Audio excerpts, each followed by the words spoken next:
প্রিয় ছাত্রছাত্রীরা, সোমনাথদার কোচিং সেন্টারে তোমাদের সবাইকে স্বাগত। আজকের ভিডিওতে থাকছে মাধ্যমিক এবিটিএ টেস্ট পেপার 2024-25। দেখো, গণিতের 118 নম্বর পেজ। আগের তিনটি পেজ তোমার 63, 73 এবং 96 সম্পূর্ণ আমি সলভ করে দিয়েছি। এই ভিডিও ডিসক্রিপশন বক্সে লিঙ্কে ক্লিক করে অবশ্যই তোমরা ভিডিওগুলোকে দেখে নিও। তো চলো আমরা ভিডিও শুরু করি। তাহলে আমরা 1 নম্বরের প্রথমেই দেখো 6টা এমসিকিউ আছে, দেখে নেব। 1 নম্বরের অঙ্ক দেখো, বলছে x% বার্ষিক সরল সুদের হারে কোনো মূলধনের x বছরে সুদ হচ্ছে x টাকা। দেখো, মূলধনের x বছরে আর x সুদ হচ্ছে x টাকা, তাহলে মূলধনের পরিমাণটা বার করতে হবে। চলো ছোট্ট একটা অঙ্ক দেখে নিই। তাহলে আমাদের 1 নম্বর অঙ্ক, তাহলে আমরা সূত্র ডাইরেক্ট লিখেছি। দেখো, I সমান সমান PTR বাই 100। ঠিক আছে, এখানে আই মানে হচ্ছে আমাদের ইন্টারেস্টের মান এক্স বলে দিয়েছে, পি বার করতে হবে। দেখো, টাইমটাও বলেছে আমাদের এক্স বছর বলে দিয়েছে, আর রেট অফ ইন্টারেস্টটাও কিন্তু আমাদের এক্স বলেই দিয়েছে। ঠিক আছে, বাই 100 দিয়ে দাও। তাহলে এদিকের একটা এক্স আর এদিকের একটা এক্স কেটে দাও। তাহলে অ্যাকচুয়ালি এদিকে তোমার কিছু নেই, মানে ধরো 1 ইয়ার রয়েছে। তাহলে এদিকে হলো পি এক্স বাই আমাদের হলো 100। যদি আমরা কোনাকুনি গুণ করি, এদিকে কী আসবে? দেখো, পি এক্স আসবে, আর 100কে 1 গুণ করলে আমাদের 100 হবে। তাহলে এক্সের পি এর মান বার করতে হবে। তো তাহলে পি সমান সমান 100 বাই এক্স। অপশান দেখো, অপশান এ বি সি। এটা 1 নম্বর অঙ্ক হলো। 2 নম্বর অঙ্ক দেখো। চলো 2 নম্বর অঙ্ক দেখো কী বলেছে। যে দ্বিঘাত সমীকরণের বীজদ্বয় 3 এবং 4, সেই সমীকরণটি হলো, দেখো কোনটি। দেখো 2 নম্বর অঙ্ক, তাহলে সমীকরণটা হচ্ছে আমাদের বীজদ্বয়ের যোগফল, তাই তো? মানে 3 + 3 + 4x, আর হচ্ছে তোমার বীজদ্বয়ের গুণফল, মানে 3 × 4 সমান সমান 0। তাহলে কী দ্বারা? দেখো, x² মাইনাস 3 আর 4 7, 7কে x গুণ করলে হচ্ছে 7x, আর 3 4 12 সমান সমান 0। এটা অপশানটা দেখে নাও, অপশান এতে রয়েছে। এটাই হলো আমাদের অঙ্কের অ্যান্সার। নেক্সট অঙ্ক দেখো। তাহলে আমাদের 3 নম্বর অঙ্ক দেখো কী বলেছে। 2a সমান সমান 3b সমান সমান 4c হলে abc হবে কত? দেখো, ছোট্ট একটা অঙ্ক। দেখো 3-এর অঙ্কটা, তাহলে এখানে আছে দেখো 2a সমান সমান 3b সমান সমান 4c। তো এটাকে আমরা কে ধরিয়া পাই। তাহলে 2a সমান সমান কে লিখতে পারি। তাহলে এর মান কত হবে? k/2 লিখব। ঠিক তেমনি 3b সমান সমান কে ছিল, তাহলে এখানে b সমান সমান হবে k/3, আর 4c সমান সমান কে, তাহলে c সমান সমান k/4 হলো। আমাদের দেখো বার করতে বলেছে যে a/b/c, তাই তো? তাহলে a মানে কত? a মানে দেখো k/2, b মানে দেখো k/3, এটা হচ্ছে k/4। তাহলে উপরে দেখো প্রত্যেকটারই কে আছে, কেগুলো কেটে গেলে আমাদের এখানে দাঁড়াচ্ছে দেখো 1/2 = 1/3 = 1/4। 2, 3 আর 4 এদের লসাগু করলে কত হবে? 12 হবে। তাহলে এই যে 1/2কে আমরা 12 দিয়ে গুণ করব, 1/3কে আমরা 12 দিয়ে গুণ করব, * দিয়ে 1/4 × 12। দেখো, যদি কাটাকুটি করো, দেখো 6 × 2 = 12, 3 × 4 = 12, 4 × 3 = 12। তা কী দাঁড়ালো এখানে? 6:4:3। তো এটা দেখো অপশান ডিতে রয়েছে। দেখো, তো আশা করি তোমরা অঙ্ক বুঝতে পারছো। 4 নম্বর অঙ্ক দেখো। আচ্ছা, 4 নম্বর অঙ্ক দেখো। x ভেরিয়েশন y, তখন কি হবে? x² y³ x³ y² না, অপশান ডিটা উত্তর করবে। এটা রাইট অ্যান্সার হবে, কারণ এক্স ভেরিয়েশন ওয়াই তখন ডিটা হবে X square variation Y square, এটাই হবে কারণ এদের পাওয়ারগুলো সবসময় একই হবে, কিন্তু X to the power N আর variation Y to the power N, এটা যদি হয় তাহলে এখানে 2 হবে, এখানে 2 হবে, এখন বাকিগুলো এখানে 2 3 3 2, এখানে 1 এখানে 3, তাহলে অপশান ডি হলো একদম সঠিক অ্যান্সার। 5 অঙ্কটা কি বলেছে যে 1 রেডিয়ান পরিমিত কোণটি হবে একটি, এটা তো তোমরা জানো, এটা হচ্ছে আমাদের সূক্ষ্মকোণ হবে, অর্থাৎ অপশান সূক্ষ্মকোণ অপশান এ হবে। অপশান এ হচ্ছে আমাদের সঠিক অ্যান্সার, অপশান এ, সূক্ষ্মকোণ হলো। আচ্ছা 6 নম্বর অঙ্কটা কি বলেছে দেখো, রুট 125 থেকে রুট 5 বিয়োগ করলে বিয়োগ ফল হবে। এটা ছোট্ট একটা অঙ্ক দেখে নিই। দেখো 6 নম্বর অঙ্ক, রুট 125 আর বিয়োগ হচ্ছে 5। রুট 125 মানে হচ্ছে তোমার 5 ইন্টু 5 ইন্টু 5, তাই তো, 5 5 25, 5 25 125, এখানে রুট 5, দুটো 5-এর জন্য একটা 5 বাইরে গেল আর এখানে একটা 5 বসে রইলো, এখানে সে রুট 5। দেখো 5টা রুট 5 থেকে যদি একটা রুট 5 বিয়োগ চলে যায় তাহলে কটা 5 পড়ে থাকে, 4 রুট 5 কিন্তু পড়ে থাকে। তাহলে 4 রুট 5 মানে তোমার হচ্ছে, রুটের মধ্যে রাখো তোমরা 4 ইন্টু 4 আর এখানে হচ্ছে 5, তাই তো, তা 4 4 16, 5 16 80, তাহলে এইটা হচ্ছে সঠিক অ্যান্সার। দেখো অপশান এ হলো সঠিক অ্যান্সার। ওকে, তাহলে 6টা অঙ্ক আমাদের হলো, এবার দেখো শূন্যস্থানগুলো দেখে নাও। আচ্ছা এবারে হচ্ছে আমাদের শূন্যস্থান পূরণ 1-এর দাগে দেখো, A x square plus B x plus C সমান 0, এ নট ইকুয়াল 0, সমীকরণের বীজদ্বয় পরস্পর অনন্য এবং বিপরীতটা যদি ঋণাত্মক হলে এ প্লাস সি সমান এখানে কত হবে, দেখো অঙ্কটি। তাহলে শূন্যস্থান পূরণ 1-এর অঙ্কটা দেখো, তাহলে আমি এখানে লিখবো এইভাবে, দেখো একটি বীজ আলফা আর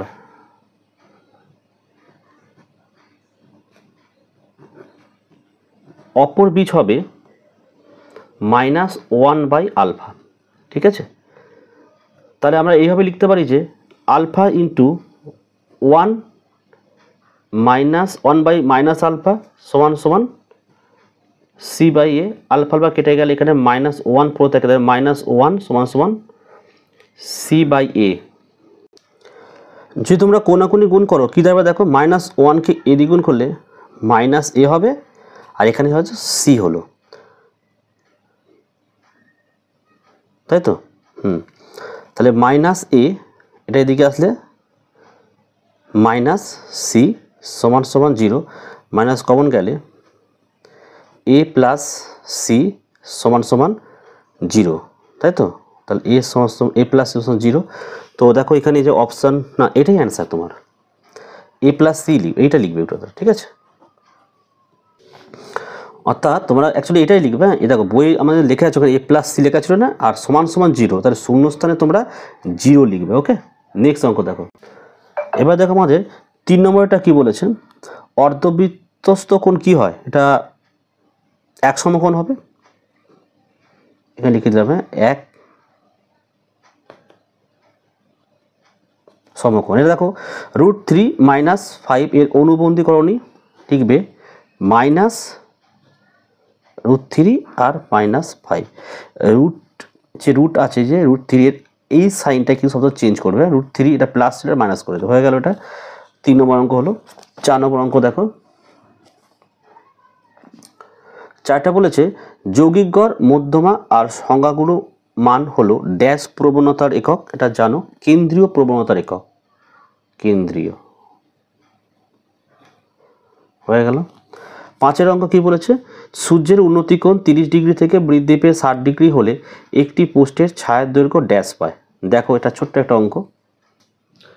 তাহলে দেখো 5-এর অঙ্কটি, তাহলে সূর্যের উন্নতি কোণ 30 ডিগ্রি থেকে বৃদ্ধি পেয়ে 60 ডিগ্রি হলে একটি পোস্টের ছায়ার দৈর্ঘ্য ড্যাশ পায়। তো ছবিটা একটু দেখা যাক, দেখো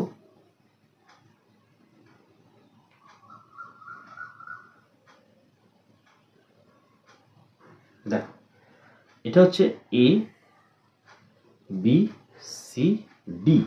তাহলে সূর্যের উন্নতি কোণ 30 ডিগ্রি থেকে বৃদ্ধি পেয়ে 60 ডিগ্রি হলে, তাহলে 30 ডিগ্রি থেকে বৃদ্ধি পেয়েছে মানে এটা হচ্ছে 30 ডিগ্রি, এটা হচ্ছে আমাদের 60 ডিগ্রি।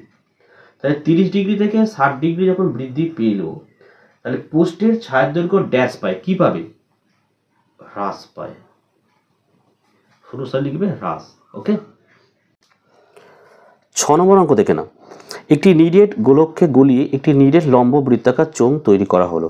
গোলক ও চোঙের আয়তন কেমন? দেখো একটি নিরেট গোলক গলিয়ে একটি নিরেট লম্ব বৃত্তাকার চোঙ তৈরি করা হলো। তা কি হয়েছে? গোলকের যে আয়তন ছিল চোঙের তো সেম আয়তনই হবে না, উত্তরটা কি হবে? তাহলে সমান আয়তন হবে, আয়তন সমান হবে।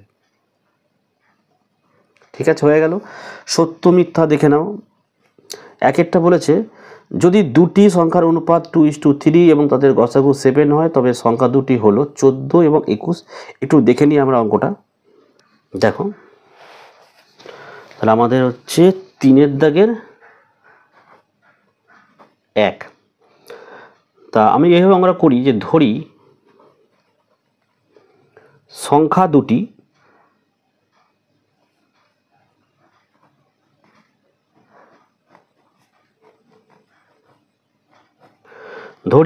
দুটি হলো 2x, এটা হচ্ছে আমাদের 3x। তাহলে এদের লসাগু করলে কত হবে?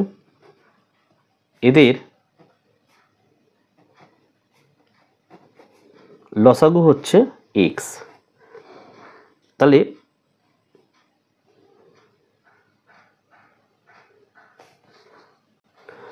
লসাগু না, এটা গসাগু হবে এদের x। ঠিক আছে, গসাগু x হবে। তা আমাদের দেখো বইতে বলেছে যে তাদের গসাগু 7 হয়, তাহলে আমরা এখানে বলতে পারি যে যেটা x সেটা এখানে 7। তাহলে সংখ্যা দুটি কত হবে? তাহলে সংখ্যা বলতে প্রথম সংখ্যাটা হচ্ছে দেখো 2x রয়েছে, 2 × 7, 7 দুগুণে 14 হলো। এটা দেখো 3x রয়েছে, তাহলে 3 × 7 হলো 3 × 7 = 21। তাহলে একটা হলো 14, একটা হলো 21। তো আমাদের দেখো অঙ্কে তো বলেই দিয়েছিল যে একটি 14 এবং একটি 21 হবে, তাহলে এটা হচ্ছে সত্য, ট্রু হলো এটা। নেক্সট অঙ্ক দেখো। দেখো এবারে 2 নম্বর অঙ্ক দেখো। x² + x + 1 = 0 সমীকরণের বীজদ্বয় বাস্তব। দেখবো এটা বাস্তব কি বাস্তব নয়। দেখো তাহলে 3 দাগে 2 নম্বর অঙ্ক। তো x² + x + 1, তো এটার আমরা সূত্র জানি, অর্থাৎ যে নিরূপকের সূত্রটা হচ্ছে b² - 4ac। আমরা সূত্র জানি। এখানে তোমার দেখো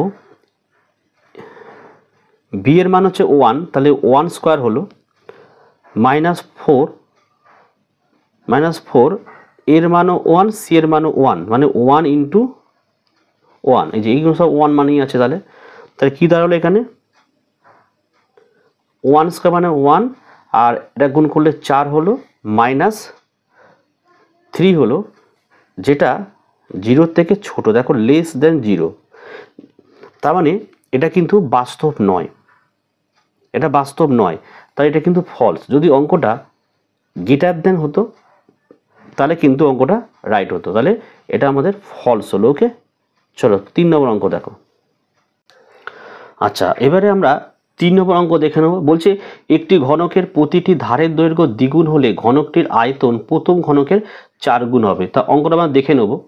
দেখো তাহলে প্রথম ঘনকের, দেখো আচ্ছা 3 নম্বর অঙ্ক। প্রথম ঘনকের বাহুর দৈর্ঘ্য সমান সমান, আমি একক লিখলাম। তাহলে বাহুর দৈর্ঘ্য যদি একক হয় তাহলে আয়তন কি হবে? দেখো সুতরাং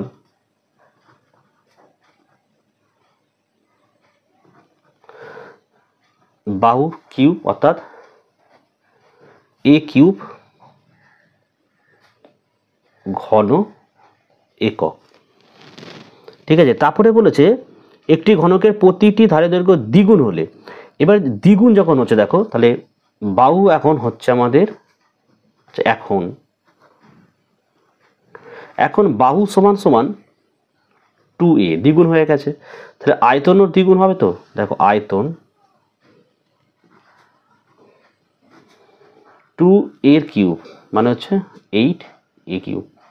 দেখো আগে ছিল অনলি a কিউব, এখন হয়ে গেছে 8a কিউব, মানে 8 গুণ কিন্তু আমাদের বেড়েছে। তাহলে আমাদের উত্তরে বলছে 4 গুণ হবে, তাহলে আমাদের 8 গুণ বেড়েছে, তাহলে এটা ফলস হলো। ঠিক আছে, নেক্সট অঙ্ক দেখো।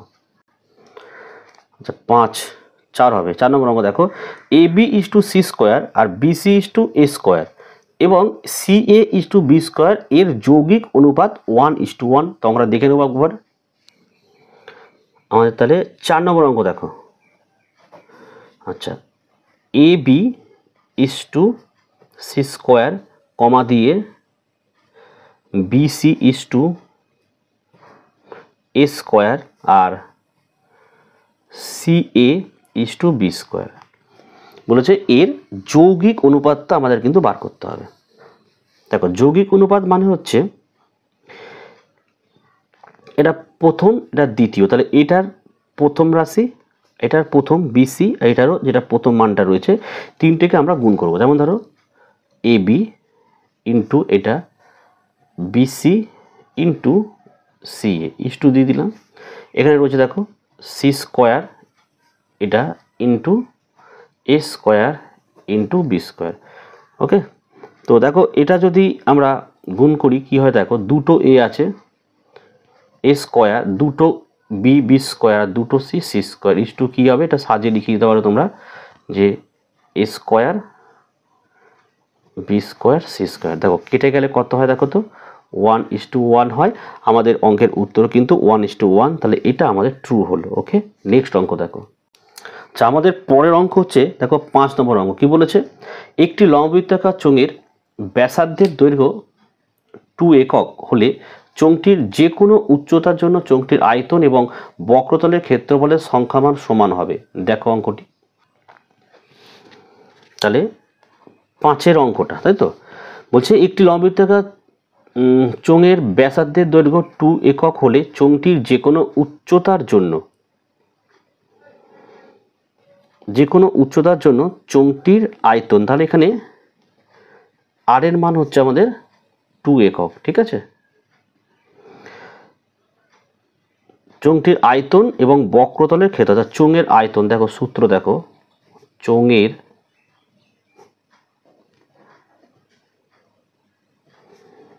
আয়তন সূত্র আমরা জানি যে পাই আর স্কোয়ার এইচ, তাই তো, ঘন একক। তাহলে পাই আর এর মানটা আমি 2 লিখেছি, তাহলে এটা 2 স্কোয়ার দিয়ে দাও আর এইচ দাও ঘন একক। তাহলে দেখো এখানে 2 দুগুণে 4 হলো, তাহলে 4 পাই এইচ ঘন একক। এটা কি হলো, চোঙের আয়তন। এবার আমরা চোঙের বক্রতলের ক্ষেত্রফল দেখে নেব। দেখো চোঙের বক্রতলের ক্ষেত্রফল,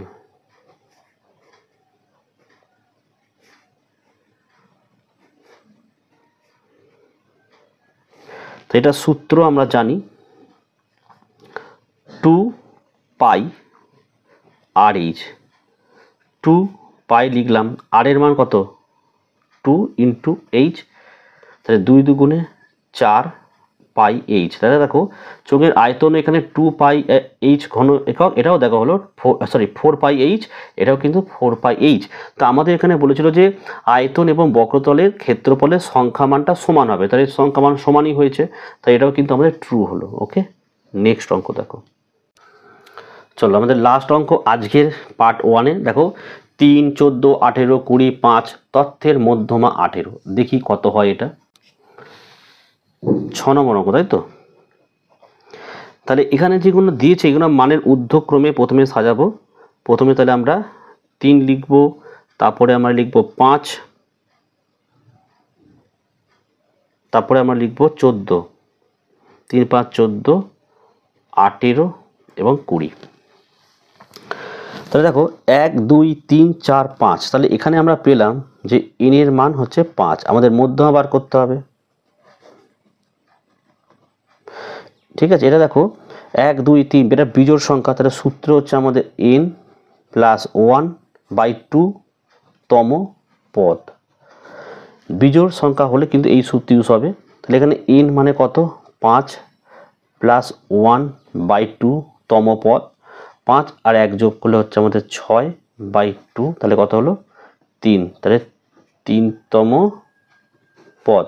3 নম্বর কি আছে দেখো, 1 2 3, তাহলে 14 হচ্ছে আমাদের 3তম পদ, তাহলে উত্তর হলো আমাদের 14 কিন্তু। ওকে, তো আমাদের অঙ্কের অ্যান্সার বলেছে দেখো 18 বলেছিল, তাহলে এটা ফলস হলো।